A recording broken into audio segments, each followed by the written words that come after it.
रामराम मंडळी मराठी आपल्या कंटाळा हार्दिक स्वागत. आज आपण आलेलो आहोत तुंबाडची मंजुळा ह्या प्रीमियर मध्ये आलो.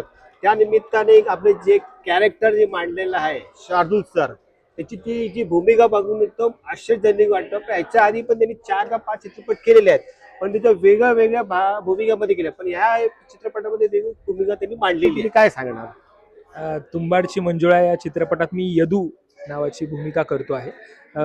जे गावामध्ये तुम्ही हा जर चित्रपट पाहिला तर तुम्हाला एक गोष्ट लक्षात येईल की आपल्या गावात जी आपण वेगवेगळी अतरंगी माणसं पाहतो तशा पद्धतीची सगळी माणसं तुम्हाला या सिनेमात पाहायला मिळतील. ते गाव तुम्हाला बघायला मिळेल, त्या गावाचं सगळं वातावरण तुम्हाला याच्यात एन्जॉय करता येईल. तर असंच गावातलं एक पात्र आहे जो हिरोवरती, म्हणजे जे जितेंद्र जोशींचं पात्र आहे, रवी अण्णाचं पात्र. बरोबर आहे. रवी अण्णाचं पात्र जे आहे त्या पात्रावर सतत तो जळत असतो. त्याच्यापेक्षा मी कसा भारी आहे हे त्याला सतत प्रूव्ह करायचं असतं आणि त्याच्यासाठी त्याची धडपड चाललेली असते. आणि गंमत अशी होती, ती करता करता कधी कधी तो स्वतःच त्यात फसतो. तर असं हे पात्र आहे. तर तुम्ही सर मला हे सांगा, जेव्हा ही तुंबाडची जी मंजुळा ती तुम्हाला चित्रपट जे आलेली आहे तुमच्यापर्यंत आलेली आहे, ती भूमिका तुम्ही खेळताना म्हणजे ह्याच्या आधी तुम्ही आई तुझ्या भावनी मध्ये तुम्ही सिरियल मध्ये काम करत तुमचं चालू होतं, ते कसं जुळवलं तुम्ही? खरंच काय झालं, आई तुळजाभवानी मालिका सुरू असतानाच मला या सिनेमासाठी फोन आला आणि आम्ही सगळेच, आई तुळजाभवानीची सगळी टीम, मंजुळाची सगळी टीम, मी स्वतः, या सगळ्या तारखा जुळवण्यासाठी आमची खूप धावपळ झाली. पण म्हणजे सगळ्या मित्रांच्या सहकार्याने आणि सगळ्यांनी इतकं छान समजून घेतलं आणि ह्या सगळ्या गोष्टी जुळून आल्या. आणि आई तुळजाभवानी मधली मालिका सुद्धा मला खूप प्रेम देऊन गेली. मला खूप छान वाटतं त्या मालिकेबद्दल बोलताना अजूनही. तर ती मालिका संपली आणि त्याला जोडून लगेच मी या सिनेमाचं शूट केलं आणि तेही खूप छान सक्सेसफुली पूर्ण झाले.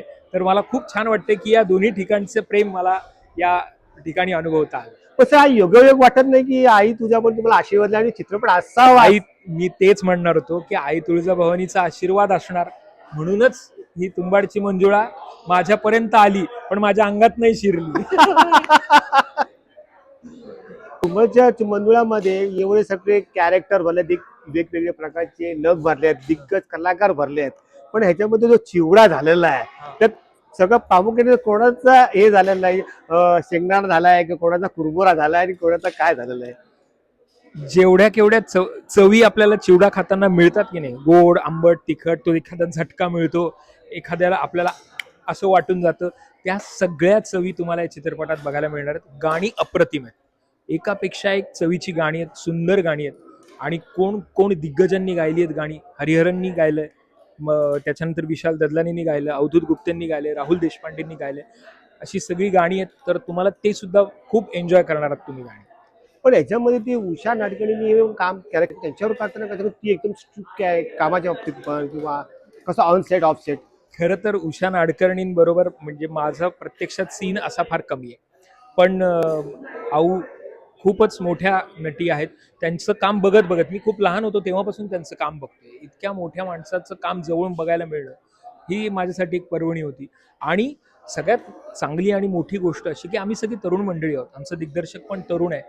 पण त्यांनी कधीही त्याला नेमकं काय म्हणणं आहे, त्याचं म्हणणं काय, त्याला काय हवंय ते समजून घेऊन त्यानुसार काम केलं. त्यांनी कधीच आम्हाला मी मोठी आहे तुम्ही लहान आहात वगैरे अशा पद्धतीनं वागवलं नाही. आम्ही पण चुकत असू तर त्यांनी वेळोवेळी, हे काय करतोयस, तिकडे कशाला बघतोयस, इकडे बघ ना, हे इतकं सुंदर सांगितलेलं आहे.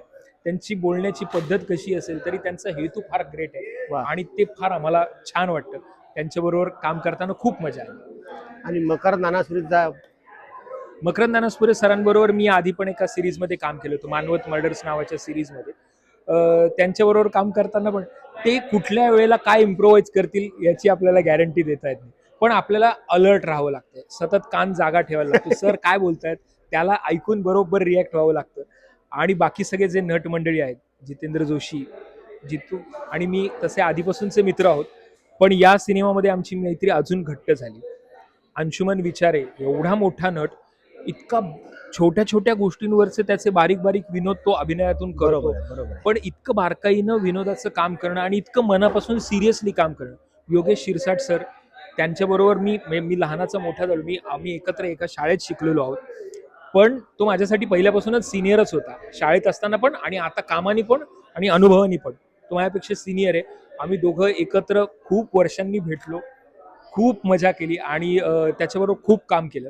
त्यांनी या सिनेमाचे डायलॉग सुद्धा लिहिलेले आहेत. बरोबर आहे. तर त्याच्यामुळे त्या प्रत्येक गोष्टी समजून घेताना एक विशेष मजा आली. पण एकंदरीत सगळं तो कॅप्टन ऑफ शिप आहे, तो दिग्दर्शक आहे, तो नौका आहे याच्यामध्ये. तर तुमचं म्हणजे कसं तुमचं बॉन्डिंग होतं त्या बाबतीत?